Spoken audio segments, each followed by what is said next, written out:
During this season, I've been thinking about how every new year invites us to set goals and objectives, to get new dreams. We are excited about setting forth into life in a new way.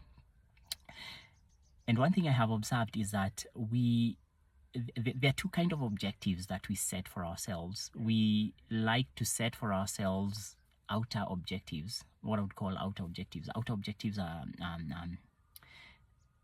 tangible things that we want to reach, goals and targets that we really want to hit with the work that we are doing and with the things we want to do, literally, outer objectives.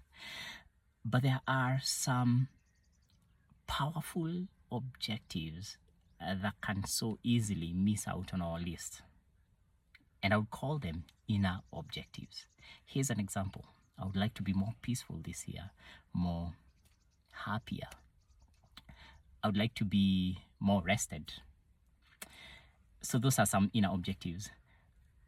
And as we set forth objectives for our lives, I would also like to invite you to consider setting yourself some relevant inner objectives that you hope and long for. What inner objectives do is that they shape who we become. If we do not focus on cultivating them, there are things we cultivate within ourselves. They will not just happen. They will not just happen. It will not just be automatic for you to have peace in your life, for you to be more focused, maybe for you to be happier. You'd have to intend it. So I would invite you to list a couple of inner objectives that matter to you. And here's what will happen. Let's take an example of an inner objective, like I would like to be more peaceful. This will invite you to grow towards peace. Maybe it will force you to ask, where do I lose peace? What contributes to the absence of peace? It will take time.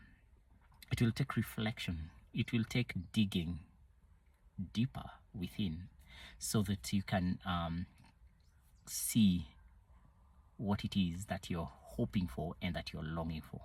But if we don't set ourselves an inner objective, chances are it will get lost in the pace of things, in the noise of things, and we will not just think about it.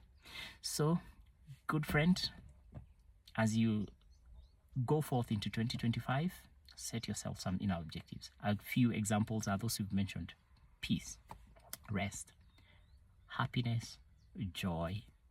And here's another one: faith. What if you make it one of those things that this year I would like to cultivate? A richer faith, a deeper spirituality.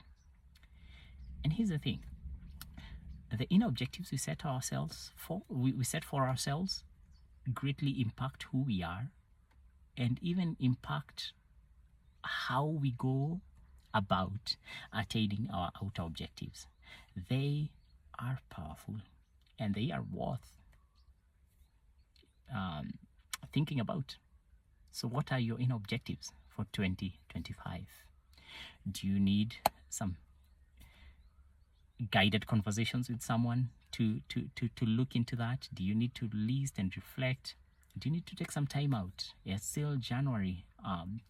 To treat yourself to a cup of coffee on a Saturday morning, a slow morning somewhere, quiet, and come up with a couple of inner objectives that you will cultivate within yourselves this year. Happy 2025.